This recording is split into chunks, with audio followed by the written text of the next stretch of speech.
Good evening, everyone. Thanks a lot for staying with us. You're watching Plain Speak with me, Shivani Gupta. Jharkhand Chief Minister Hemant Soren is in deep trouble. The sword has been hanging over him for a few months, and it was always evident that evading charges of conflict of interest, office of profit and corruption would be tough to evade in this mining case. The very fact that as a Chief Minister and Mining Minister, Soren got a mining lease himself just reeks of misconduct. The fact that he surrendered the lease once the case was raised smacks of guilt. In May 2022, the Election Commission had sent a notice to Soren and asked him to explain why he should not be disqualified. And once Soren was given an opportunity to explain, the EC decision becomes final and binding. EC had said earlier that there is sufficient ground for initiating disqualification proceedings. In June, the hearing in this matter was done, and now finally today on August 25, the EC sent its recommendation to the Jharkhand governor. We still don't know what that recommendation is, but as I said, the case is extremely strong against Soren. There is documentary evidence at every step. The BJP is already rejoicing. Are they being premature? And will charges of bias, as Soren made earlier today, suffice? We will take those questions to our guests in just a bit, but first, here are the case files.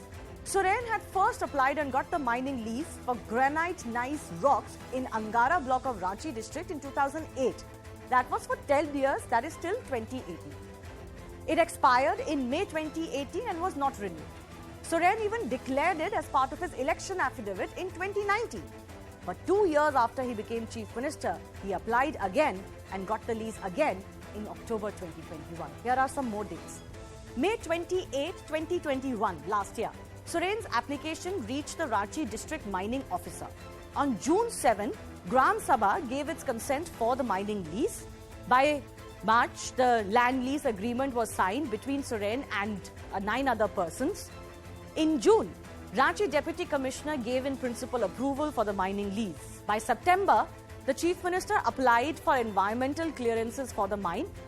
Also in the same month, the State Environment Impact Assessment Authority gave the clearance. And by February 2022, Soren then surrendered the lease as the opposition raised this matter. So this is just some of the more recent timeline. Let's also take you through reasons why Soren is in trouble. Now, there's the Representation of People's Act, which governs elected representatives. It mentions that an MLA can be disqualified for corruption or disloyalty. It leads to disqualification for a period of 5 years. This disqualification is there if people's representative has been subsisting contract with a government. It can be central or state government.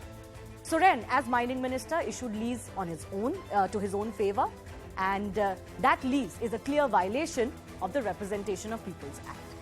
There's also an element of office of profit in Soren's case. And under this, disqualification is possible for holding office of profit under centre or state, financial gain or advantage or benefit to office holders. It amounts to office of profit. That's basically the description.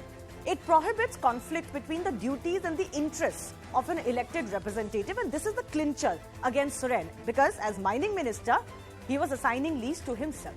Now, the governor can decide on disqualification of an elected member of assembly on the poll panel's opinion. But in most cases, it is binding. So the big debate that is coming up today, the ECI has taken its decision and its public knowledge is pending. We are all watching out for the governor's actions. But certainly, trouble has mounted for Hemant Soren.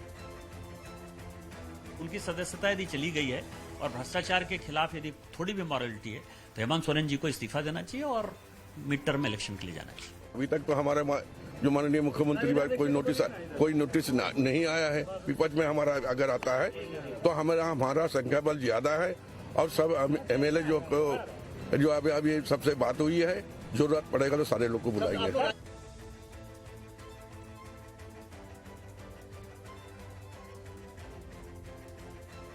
First up, I want to go across to my colleague Saurabh, who's joining us. Saurabh, a lot of eyes on the governor and, of course, on Chief Minister Hemant Soren. Just give us a sense of what you're hearing. By when are we likely to hear the final order?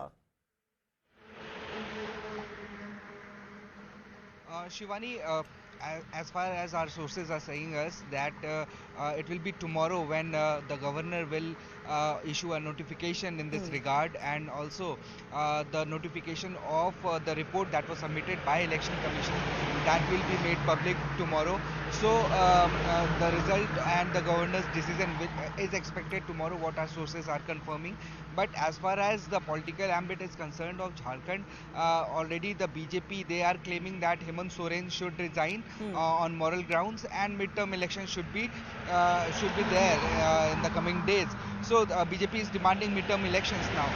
JMM and Congress, who are the ally in the UPA government in Jharkhand, they are confident about their numbers, because JMM already has 30 MLAs and Congress has 16 MLAs with them. So a total if you count the numbers of UPA, it counts to 50 of the UPA government. The total number of MLAs are 50. So the numbers are with UPA. It's only about a matter of time when it will be decided whether Hemant Soren will be there as a chief minister or not. If not, then there will be two possibilities. If the governor issues notification against him saying that he is disqualified, then he again has to prove his eligibility of being CM candidate by contesting election within 6 months. Right. And if he is debarred for some time, then if it he's becomes a debarred bigger for some trouble for years, him, and they will have then, to get somebody the else to take CM his face position. will change, yes. Absolutely. Saurabh, I do thank you for joining us.